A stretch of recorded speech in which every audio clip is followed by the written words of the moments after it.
Hello! It's me, Andrine, your Jewish American priestess. I'm here for another Hebrune reading. Today I am going to be reading about the month of Elul and the tarot card that is associated with that month. So, although many of you may or may not know this, the month of Elul is about being in contemplation as we prepare ourselves for the high holidays. And because of that, the tarot card that's associated with the month of Elul is the Hermit card. And we have in Judaism this idea of a hermit, not somebody who restricts themselves socially, but who takes some time apart to turn inside for contemplation and becoming closer to the divine. And that idea in Hebrew is translated as Nazir. And so you may have heard of a Nazirite, somebody who maybe for a period of time doesn't drink wine, like doesn't eat any of the grape products, doesn't cut their hair, and does not become contaminated by becoming in contact with a corpse. So that's the Hebrew idea of a hermit. It is for spiritual purposes. It's not just social isolation. But in the tarot, that represents, corresponds to the Hermit card. And so I have 3 Hermit cards here for you today to choose from. And I'll turn them over before you choose, and then you can decide which one you want to have a reading about. So the first card is from the Golden Botticelli deck, and it looks like this. The second card here is from the Portland Tarot deck, and it looks like this.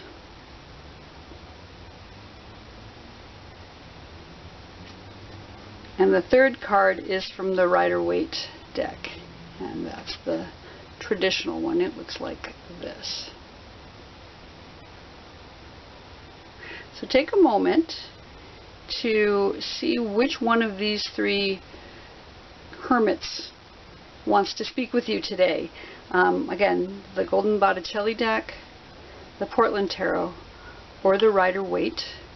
And I will put the timestamps down below, and we'll do a reading for what's coming up for you this coming weekend. So choose your card, pick the time, and I'll see you there.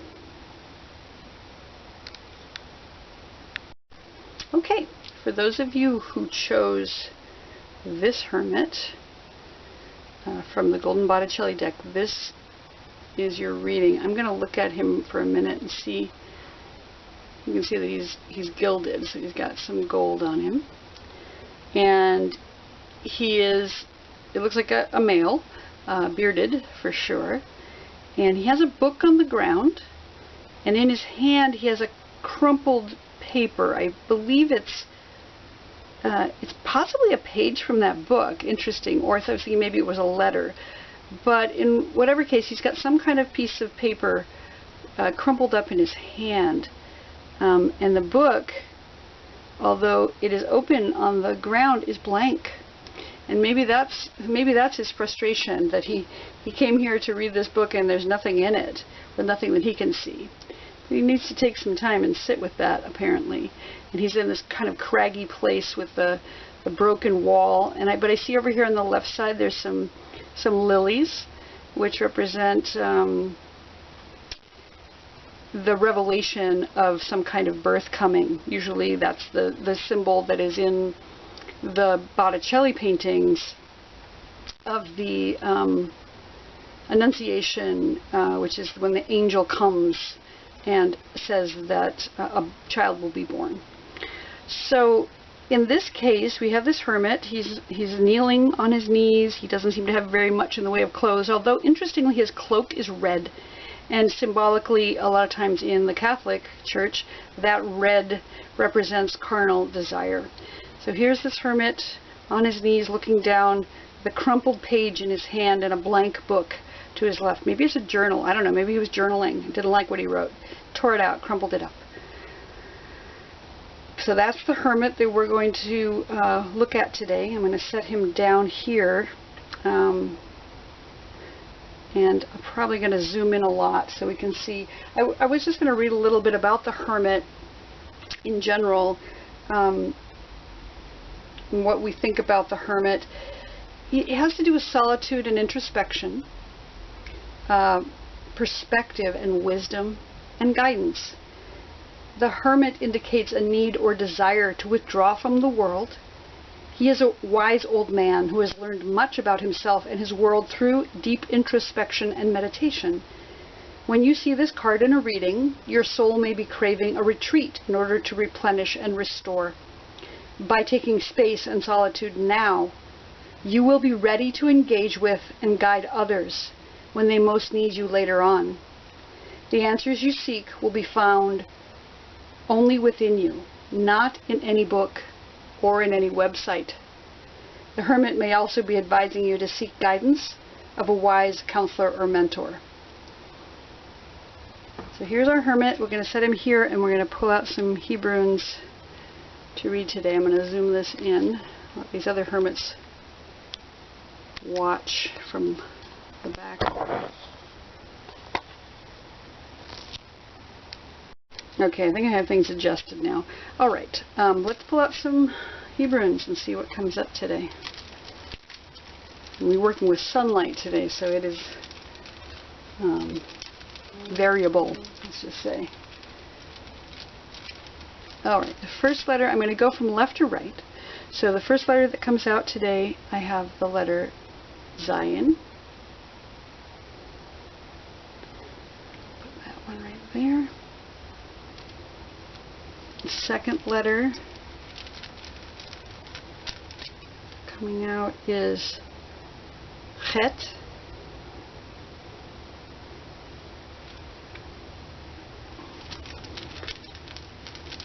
And the third letter is the Ein Sof. Okay, wonderful.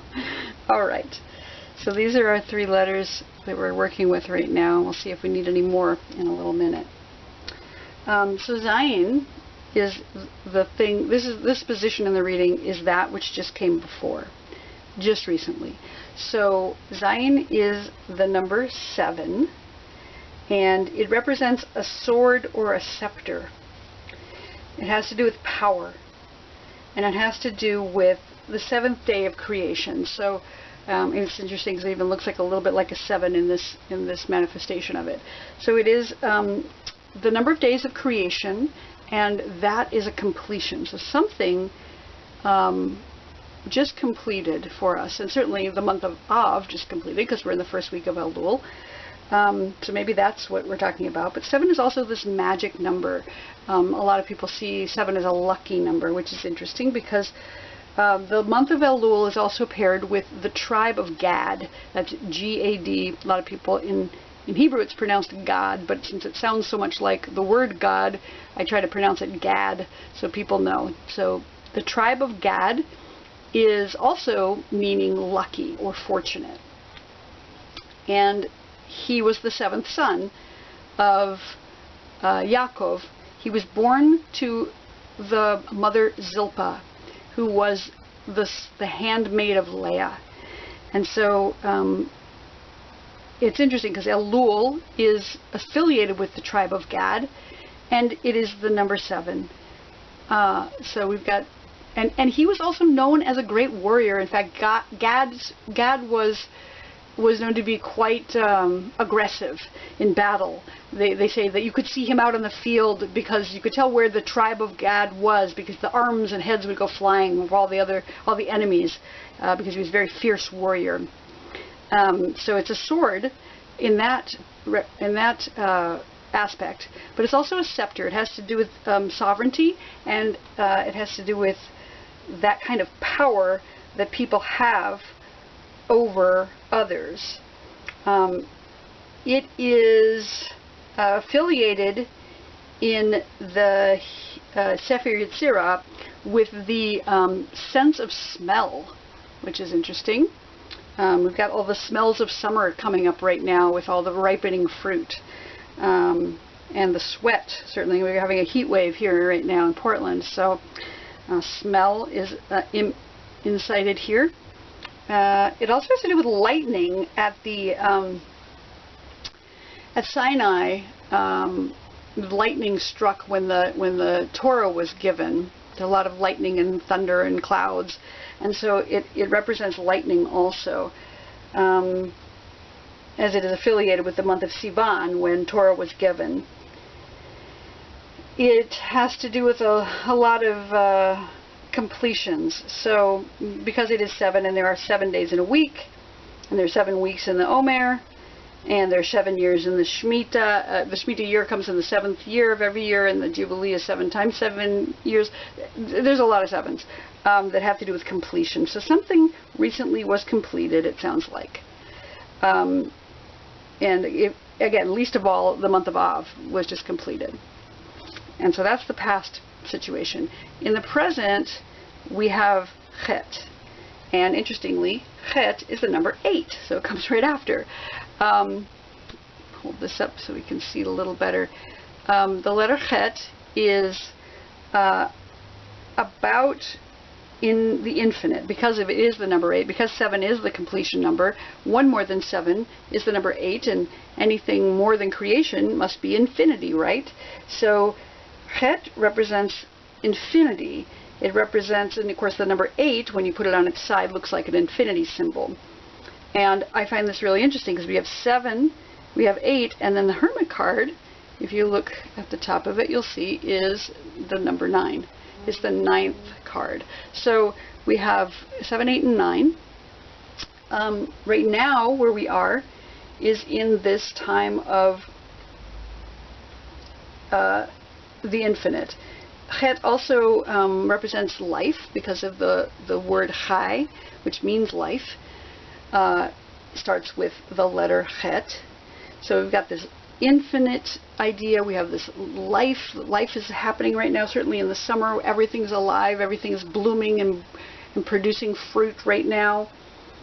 And it also has to do with speech. And in the body, it corresponds to the gullet, which is interesting because that's the throat. The gullet is in the chicken, but in the human it would be the throat chakra, or the throat, the beginning of speech. So it has to do with speech, but the Hermit tends to be silent. So right now, when we're in this time of life, having just completed something, this time of contemplating the infinity, maybe it's time to not speak. Maybe it's time to take some time in silence, like the Hermit, and go within. Also, Chet is affiliated with the concept of darkness, because the first reference in the Torah using the letter Chet is Choshek, which means darkness. So it may have to do with going into the darkness, facing one's shadow self right now during this month of Elul, taking time to not speak, taking time to be silent, and taking time to contemplate the infinite within. Yeah, so that's where we are right now. And then what we're moving into is this blank. I keep a blank in each of my sets, and it is representative of the Ein Sof, that without end. So infinity again. It's this idea that it's that blankness out of which all was created. So we have the tohu vavohu, that stuff, or that place where nothing yet exists. Nothing exists except for the divinity. So in the beginning, when the spirit of the divine hovered over the waters, these are the waters. This is the blank stuff, the raw materials out of which all is created. And that's fascinating to me because we're heading into the new year. So we're in this time of blankness. We're in this time of nothingness. There are no holidays in Elul besides Shabbat. There is nothing going on, although there's a lot going on. So it's got this potential, this huge potential for creation.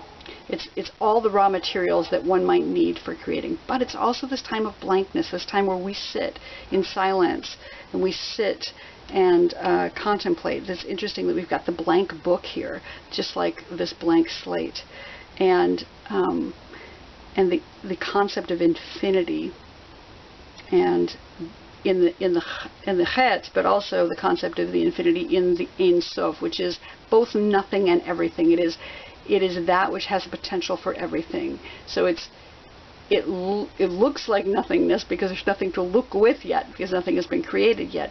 But it also is everything, everywhere, and that's amazing to me. And I don't know what that means in terms of what you've got coming up for you this weekend. I'm going to pull out a couple more just to get an idea.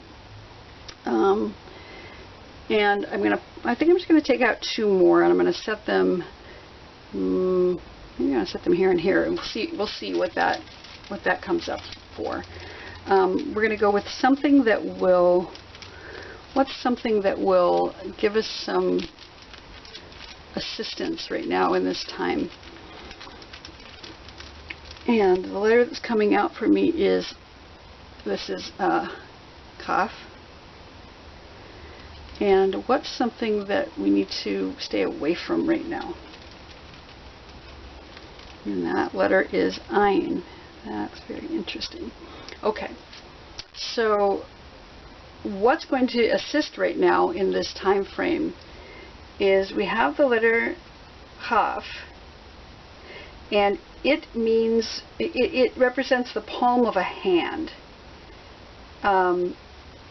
If you were to look at a hand open with its you know, like this, that's what that represents, is sort of this open palm. And it is about it could be also the sole of a foot, I suppose. It's the palm of a hand or the sole of a foot, and it's about power again. We've got power back here that's just finished, but we've also got this idea of power that will help us. So relying on this concept that we have power, that we have the power to give and receive.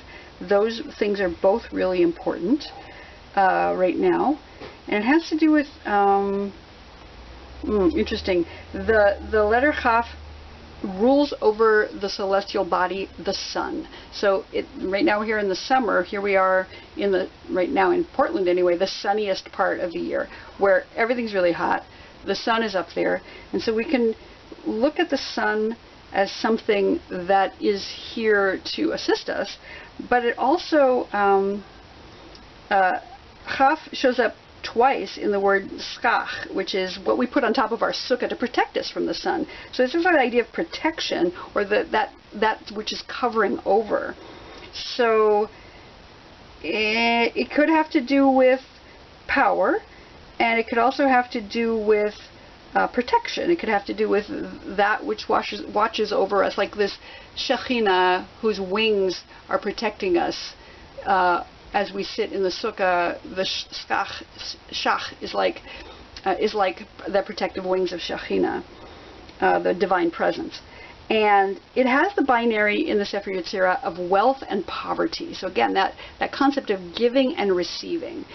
And that's what's speaking to me right now in this particular reading. As you are in your hermitage, or as you are sitting here in your contemplation, remember that you have wisdom to give and wisdom to receive, that you're not necessarily self-sufficient. Even when you're taking time to be in contemplation, you're not alone.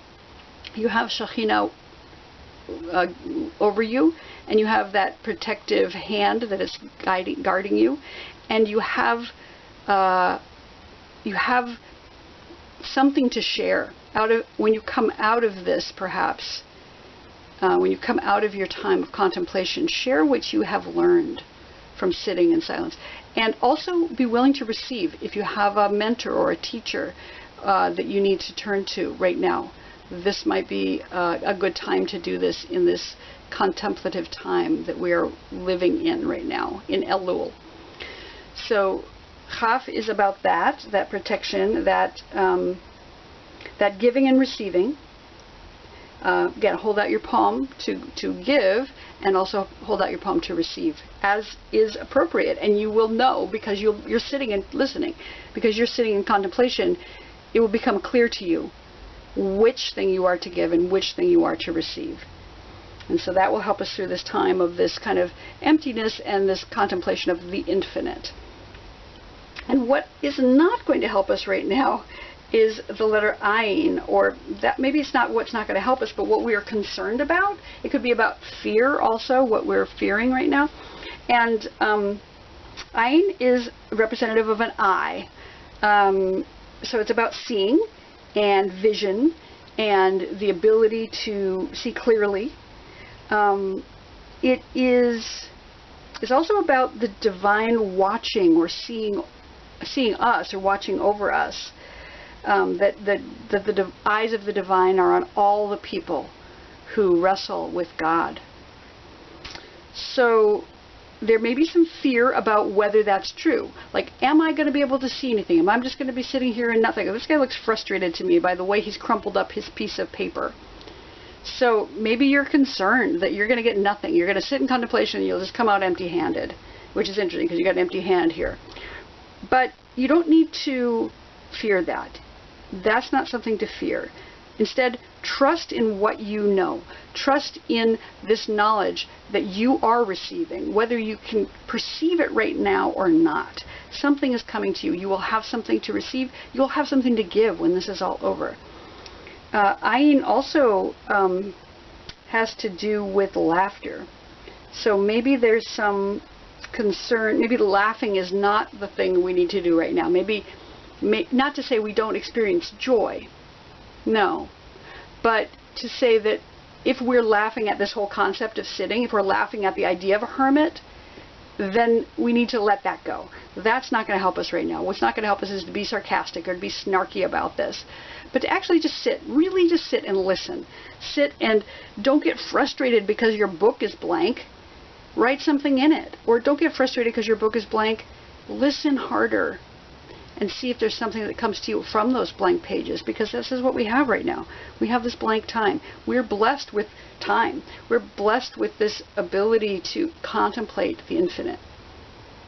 So when you find yourself wanting to be snarky or wanting to laugh off this concept of sitting as a hermit, then bring yourself back up to this concept of giving and receiving, this concept of having an open hand, being willing to give what you have and receive what you get. Receive what you get and then give that as a gift to the people who are listening to you as you come out of your time. And trust that the divine, the Shekhinah, is covering over you and protecting you from the sun, protecting you from that bright, bright light. Don't be worried about not seeing. Don't be worried about not getting the vision that you're hoping for. It's there. It's there, and you just need to sit and listen to it. And I believe that is the reading for this particular hermit today. I wish you a wonderful contemplative weekend, and I will see you next time.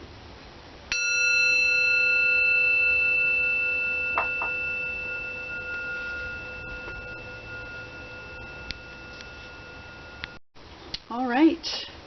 For those of you who chose the Portland Tarot Deck and this particular hermit, I'm going to try to show you the card. I'm working with sunlight today, so it's a little bit bright and it's a little bit dark at the same time.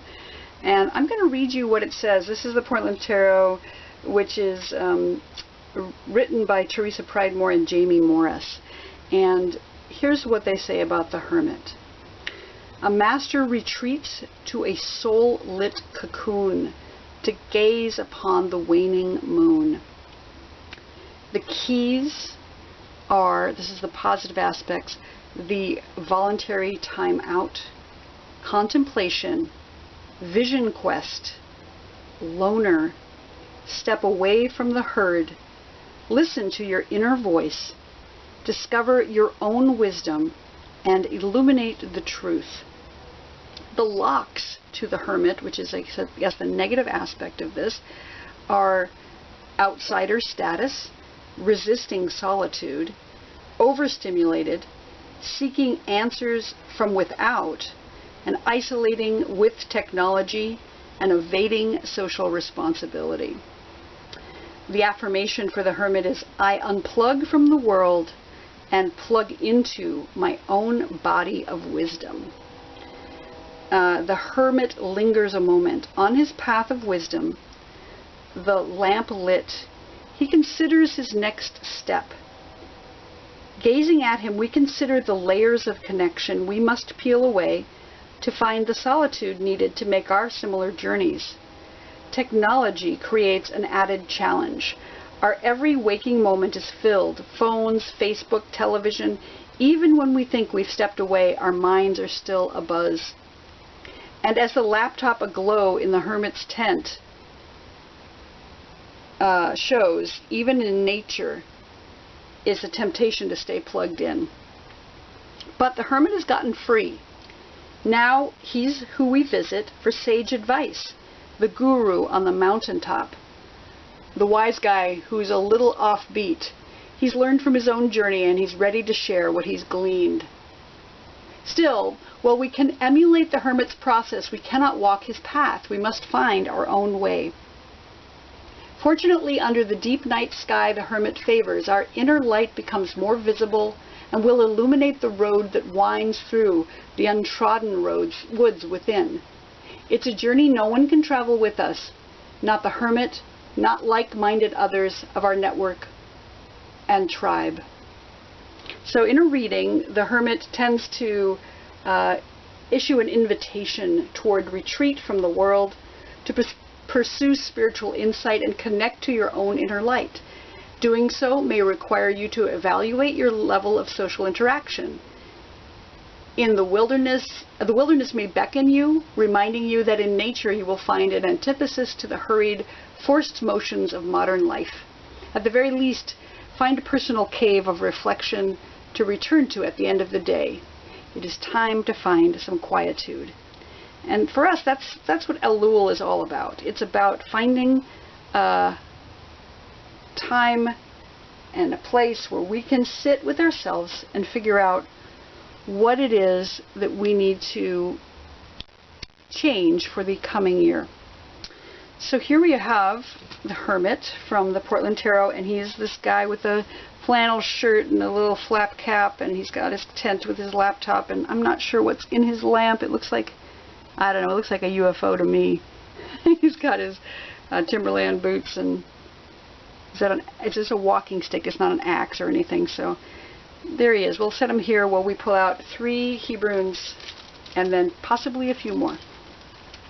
All right, what's coming up? We're going to go left to right, and the first thing is going to be the position on the left is going to be that which just came before.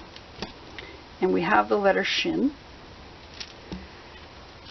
And in the center, we're going to see what's happening now. And we have the letter Yud. And to the right, which is what's coming up for us soon. And that is the letter Gimel. Okay. So, Shin is one of the mother letters, and it represents fire.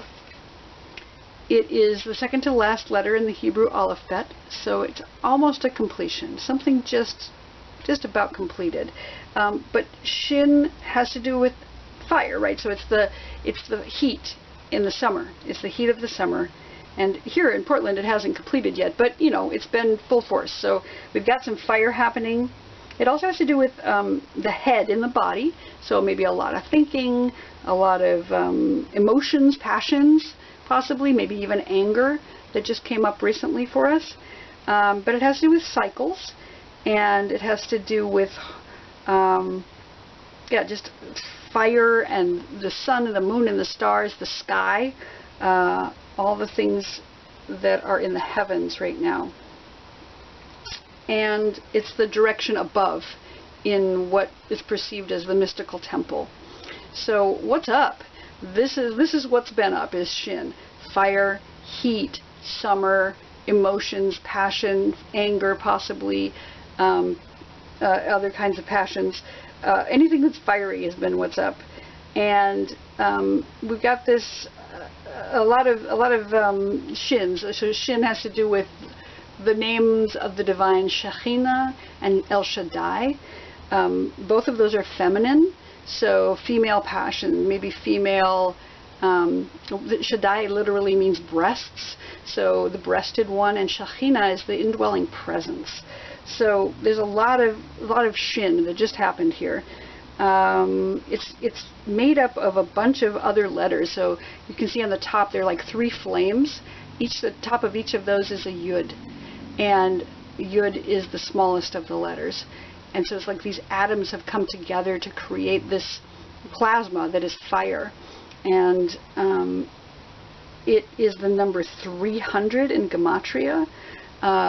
But because it has 3 yuds and 4 vavs, some say that it has to do with the number 7, which is one of the lucky numbers, and this idea of completion as well. It also is the word Shana, which is year, so Rosh Hashanah is the new year. So we've been contemplating the fire, the summer, the passions, the indwelling presence, and we're coming on a cycle here that is almost complete. And that's what's come right before now. And where we are right now is this letter Yud. As I said, the letter Yud is the smallest of the letters, and it makes up pretty much, it makes up all the other letters. So like you start every letter basically with writing a Yud, and then you draw other lines around that. And the Yud is the smallest letter that contains a lot. It is the first letter of the divine name, and it is this representative of a seed, or it could also be seen as a sperm. It's the thing that is going to create the next iteration. And interestingly, in the year, Yud is represented with the month of Elul, which is where we are right now. So we have this this time, what's happening right now in the position in this reading is Elul, and the Yud is here to represent that. It is the number 10 in Gematria, and so it has a lot to do with all the different 10s in the Torah, the 10 plagues and the 10 commandments and the 10 Sephirot and the 10 things that were created on the first day of creation. And 10 is the day of Yom Kippur. This is the 10th of Tishrei. So Yud is what's happening right now. It has this idea of the little seed that holds a lot. So right now we're in this potential time where we are in Elul. Not a whole lot is happening on the outside because there are no holidays besides Shabbat in Elul, but there's the potential for everything to happen as the new world, as I say, the new year of the Hebrew calendar turns around on the 1st of Tishrei.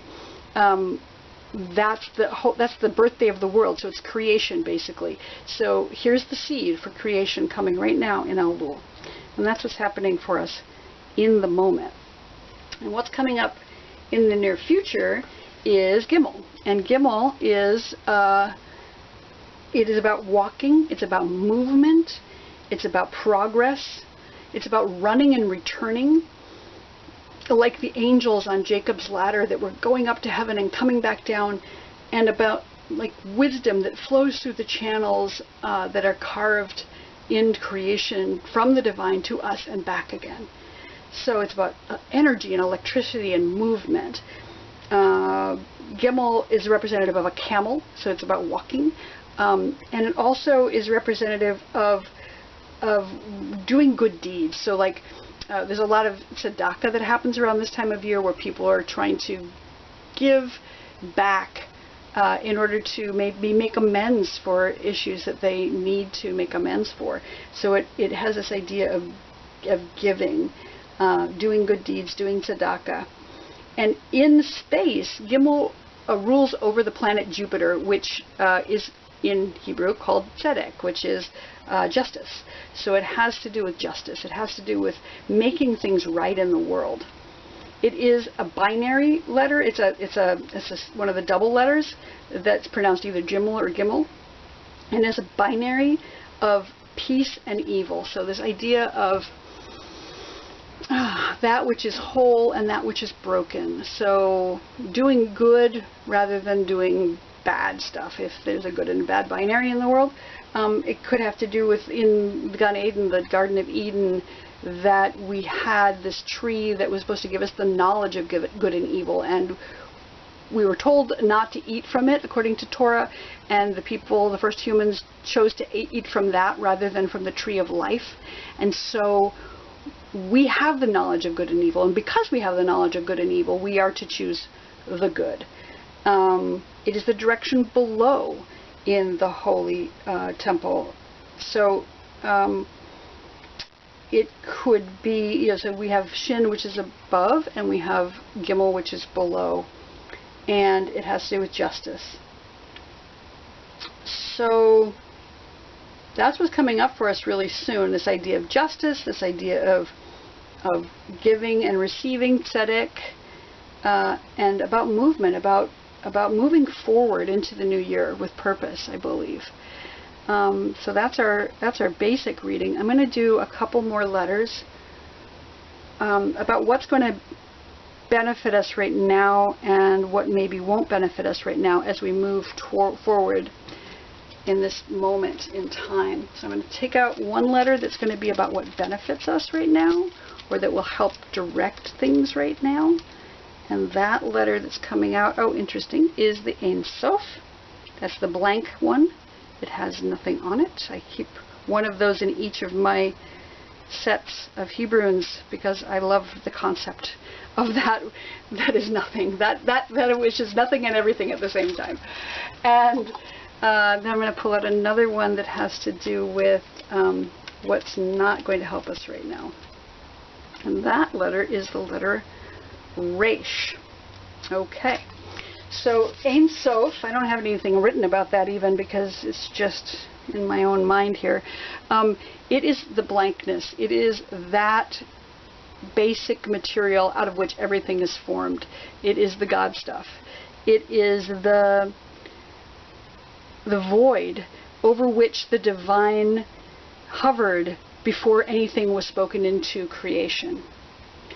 And that is going to, so we've got the seed, and it's basically being planted in this ground. So what's going to help us right now is to contemplate, as the hermit, we're going to contemplate the unknown. We're going to contemplate the infinite, the idea of there is no end to the universe. That, if you want to get crazy about it, go look at some of the images from that new telescope we have up in the sky. There is so much that we don't understand, and there's so much out there, and it is all made out of atoms. It's all made out of little tiny particles. So spend some time in contemplation about that right now. Contemplate the moon, contemplate the sky, contemplate light as a concept, and sit with that. Just really sit with that and listen. Don't just think, listen, and see how the void answers you. Because there are answers there, and they are within you, as it said in the Hermit description, but they are you, right? So we are made up also of all this God stuff. We are also made up of atoms and the infinite. We came out of the infinite, and to the infinite we will return. Take some time to contemplate that. That's what's going to help us right now in the seed time as we move forward into movement. So really, really sit with that. Take even just 2 minutes and just sit with it, maybe right now, and contemplate the vastness of the expanse that is all things. And what's not going to help us right now is Resh, and that's really interesting because Resh is representative of the head. So it's not going to help us to get into our heads. It's going to help us to get out of our heads. Resh is the first letter of the word Rosh, which means head. And as you can hear in the word in the beginning, Bereshit, that's that Resh. It's right there. It's in the beginning. So it's this head of the year. The Rosh Hashanah is also about Resh. So what's not going to help us right now is getting into our heads, thinking too hard, thinking about Rosh Hashanah coming up real soon. We need to sit where we are. We need to be where we are right now and not jump ahead into Rosh Hashanah. We need to stay where we are and really contemplate that emptiness and be in the emptiness and accept the emptiness. That is, we need to do what planning we need to do, but don't jump ahead. Don't get ahead of yourself. Don't get into your head. Get out of your head. It has to do with the mind. It has to do with the beginnings, and it has to do with well, it's interesting. It has to do. It rules over the planet Mercury in the Sefer Yetzirah. So Mercury is about communication. I think Mercury's in retrograde right now, so that's not ideal. So don't get hung up on that. Don't be afraid of it either. Don't be afraid of the beginning. Don't be afraid of Rosh Hashanah. Don't be afraid of your own head. Just get back up into this blankness. It's funny because it has to do with seed and barrenness.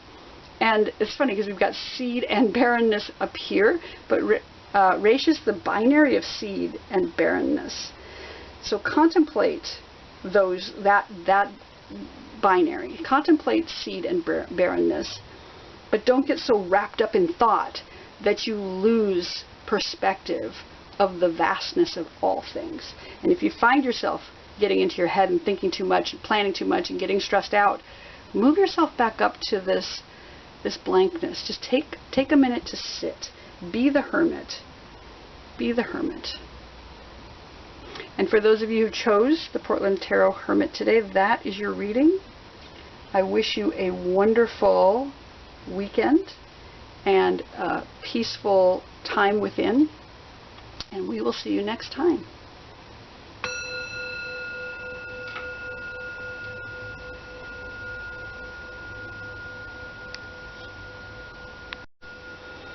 Okay, for those of you who chose the Hermit card from the Rider-Waite Tarot Deck, here he is. I'm working with sunlight today, so the light is both good and terrible at the same time. I'm going to read to you what I have about from the Rider-Waite Tarot Deck. So the Hermit. It says, this is actually from what Waite wrote about it, so it's a little bit weird. But here's what it says. The variation from the conventional models in this card is only that the lamp is not enveloped partially in the mantle of its bearer, who blends the idea of the Ancient of Days with the light of the world. It is a star which shines in the lantern. I have said that this is a card of attainment, and to extend this conception, the figure is seen holding up his beacon on an eminence. Therefore, the hermit is not, as Court de Gébelin explained, a wise man in search of truth or justice, nor is he, as later explanation proposes, an especial example of experience. His beacon intimates that where I am, you may also be. It is further a card which is understood quite incorrectly when it is connected with the idea of occult isolation as the protection of personal magnetism against admixture. This is one of the frivolous renderings which we owe to Eliphas Levi. It has been adopted by the French order of Martinism, and some of us have heard a great deal of the silent and unknown philosophy enveloped by his mantle from the knowledge of the profane. In true Martinism, the significance of the term philosophie inconnue was of another order. It did not refer to the intended concealment of the instituted mysteries, much less of their substitutes, but, like the card itself, to the truth that the divine mysteries secure their own protection from those who are unprepared. So that's a lot of words. The Hermit, as we know, is about solitude, isolation, introspection, wisdom, and guidance. And here, this hermit, this traditional hermit, is a male figure with a beard. Looks like an older guy. Looks like he's up on a mountain, and he's holding a staff and a lantern. And I don't know if you can see this. Inside the lantern, there is a star. It's the Star of David, and he's the number 9. So there's the Hermit for you. This is the one that you've chosen, and we're going to pull out some Hebrunes to illuminate our way along. I'm going to zoom in a little bit so that we can see them better. Hopefully that will be visible. Okay, I'm going to pull out 3. I'm going to go left to right, and the left one is going to be about what has just come before. What's just passed away here in our timeline, since we have a timeline. And we've got the letter Kuf. What's happening now is the one that I'm pulling out next. What's happening right now in the life. And I have the letter Lamed. And then what's going to come up shortly in the near future for the person who's getting this reading is the letter Pe. Okay. So what's just come before is the letter Kuf. And the letter Kuf is about righteousness. It is the last letter in the word tzaddik, and it's got that k sound to it.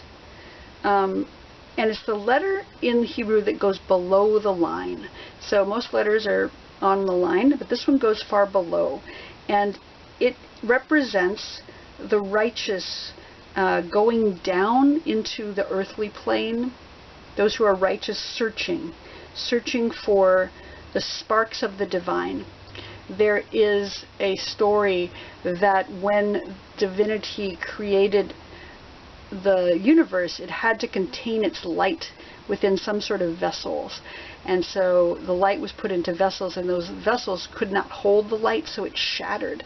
And the sparks of the light went down and inhabit each of the pieces of creation. So each of us has a divine spark in it, and a tzaddik is someone who goes and searches for those to bring them back together to perform tikkun olam, which is repair of the world. So looking for that light that is hidden in the world. And there is the hermit who is shining that light so that we can see. And the letter Kuf is the number 100. So the number 100 has to do with, well, it's a manifestation of the number 10, which is a manifestation of the number 1. So it's a lot of layers here. We have 100, the number 10 in Gematria is represented by the letter Yud, which is just that one point. It looks like a little seed. And it is the potential for the creation of all things, any seed like that. And Kuf is 10 times 10. So it is this ultimate manifestation of potential. It has this potential. And so that's what the number 100 can correspond to. It also has to do with the number of years of age that Abraham was when Yitzhak was born. And Yitzhak is another name that has the Kuf in it. I believe it ends in Kuf Yitzhak. Yeah, I think so.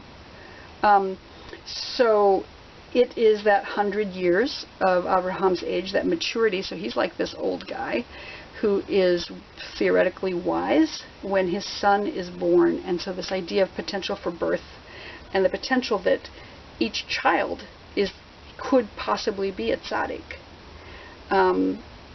It has to do with the foundation of sleep within the Sefer Yetzirah.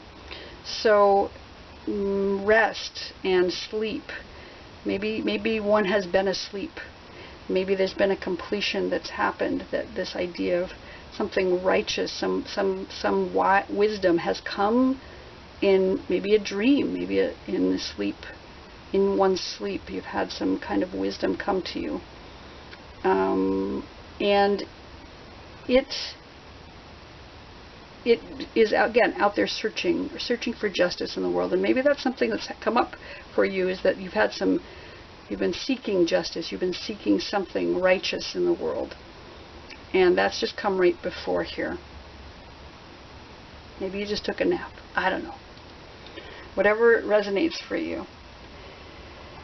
The central issue we have right here is the letter Lamed, and interestingly, like Kuf goes below the line, Lamed is a letter that goes above the line.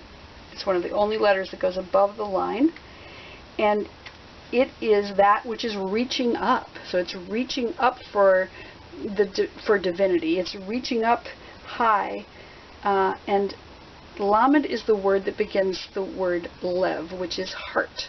So it's the heart which is reaching and yearning for connection with divinity. Lamed also connects with teaching and learning, and it is so it's about reaching up for the divine in terms of prayer and meditation. And as we know, the Hermit is all about meditation. So right now we're in this space in Elul, which has 2 Lameds in it, where we're sitting in contemplation. We're sitting and we're hoping to learn. We're hoping to learn something. And ideally, we may also be hoping to teach something or be taught something. But again, this concept of learning and teaching comes with the Lamed. It has to do with the heart. So sitting, listening to one's own heart, listening to that which is wisdom and understanding. It has to do with action in the world. In the Sefer Yetzirah, it's paired with action. So it's not just sitting with heart and feeling all the love and all the goodness, but actually going out and doing something about it. Maybe that doing something is the act of meditation, or maybe it's the act of reaching out to someone else with heart, or learning what you need to learn when you're sitting in your meditation, and then teaching that once you've achieved what it is you've been looking for. That's what the Lamed is about. And where we're moving next is into Pei. And Pei is this letter that represents a mouth. It is sort of looks like a mouth. It's representative of the divine speaking the world into creation. So it's about communication. It's about creation through speech. The fact that we create our worlds as we speak by the language we use, and why it's important, why what we say matters. It is what makes us human, this ability to speak that distinguishes us from most animals. So it also has to do about Torah. It's about the oral Torah. And it's got this spiral in it. You can kind of see how it spirals around. And so it's representative of a cycle that spirals in and out. Sort of this idea that everything spirals in toward a microcosm. I mean, if you're sitting in meditation, you can imagine spiraling into yourself, but you can also imagine spiraling out and contemplating the entirety of creation. So Pei is about that. It's about this mouth. It's about this idea that the divine spoke things into creation, and that's what made the entire universe, and that we have that power too. That we as humans were given the gift of speech so that we can use it for creation and good. And the letter Pei represents the number 80. So it has to do with the manifestation of infinite. So the number 8 is one more than the number of days of creation. 7 days for creation, and then the number 8 comes next, which is the infinite. And 80 is 10 times that. So it's this ultimate manifestation of the infinite.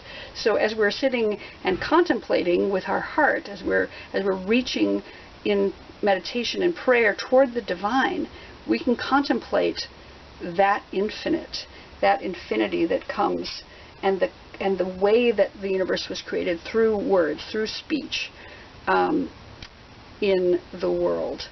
So that is what we're dealing with right now. And I'm going to pull out a couple more letters that have to do with what's going to assist us at this time, what can we call upon to help us, and maybe what isn't going to help us. So I'm going to pull out 2. And the first letter, which is what is going to assist us right now in this time, of contemplation is, whoa, the letter Samik. I just dropped the other 2 on the ground, so I guess we're getting 2 more for you. The one that is not going to help us is Zayin, and the next thing coming is Mem. Boy, you get an extra letter today. Lucky you. Okay, Samik. Samik is about being surrounded. It's about, it's a circle. So similar to Pei being a spiral, it's a circle. So it's about cycles, and it's about circles and seasons. So the fact that our season is coming to an end, that Rosh Hashanah is coming up, that our year is coming to an end, that's one of the things that can help us, is that know that everything is not permanent, that everything changes and ends, and that that we're protected. So Samik is a circle, and it is that which protects. So it's like a big hug that surrounds us with comfort. But the Paleo Hebrew was different. It was one line with 3 lines across it that looked like a thorn, because Samik used to mean thorn. So it has to do with this idea of agitation. In the Sefer Yetzirah, it's paired with the concept of agitation and thorniness. So it can be agitation that's a positive agitation, or it can be a negative agitation. It can also be thought of as the thorns that one plants around one's field or home to protect the home. So it is agitation, but it's also a protective agitation. So when you're feeling agitated, know that that is calling you to do something that will change what you're doing. If you're feeling agitated, you're feeling uncomfortable or discomfort, then possibly you need to change something. Perhaps you need to sit as a hermit in contemplation right now in order to get clear about what it is you need to do in your life. And I'll move these over a little bit.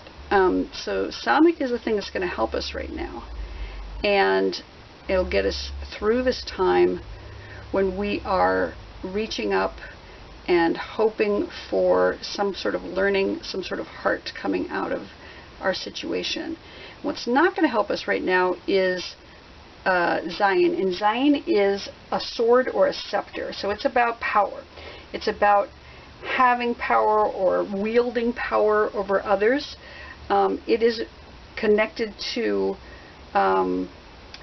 the number 7, which is the number of days of creation, and so it's a completion. So I think what we're saying is not going to help us right now is this thought that, oh, we're done, we don't have to do anymore. That's not going to help right now.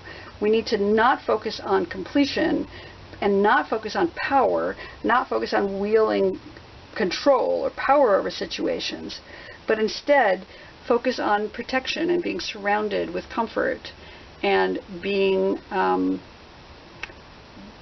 shielded, and that cycle coming to a full end, letting that cycle come to a full end instead of rushing ahead toward the completion. And when we do that, and we get through this time, this spiral time of getting to the end of the year and speaking the world into existence, then what comes next is Mem. And Mem, you're the only reading that got an extra letter. Mem is about water. It's one of the mother letters that is the creation element of water. And Mem is representative of a vessel. It's a womb. So it's this time of gestation. It's about Mayim Chaim, the waters of life. So that which is coming for you next is this idea of something is being born in you, some creative process, possibly a project of some sort, maybe something to do with business, maybe something to do with art, maybe something to do with actual literal creation of a human being. It is the number 40 in Gematria, so it corresponds to the number of weeks of gestation in the human body. It has to do with just the belly in the body, so the womb, and it has to do with merit. It has to do with chesed, which is loving kindness. It also corresponds to Miriam, the prophetess, who had a magical well that followed her through the desert. And so there's this nurturing and nourishment that is coming for you in the future shortly.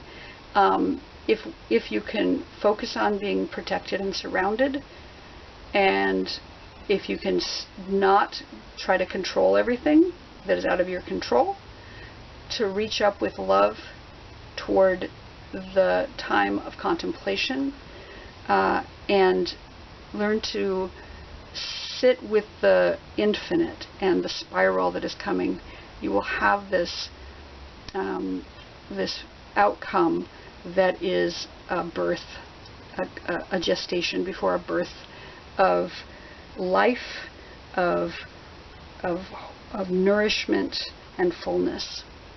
And for those of you who chose the Rider deck Hermit today, I wish you a beautiful Shabbat when you will have some time to contemplate and sit. And I will see you next time.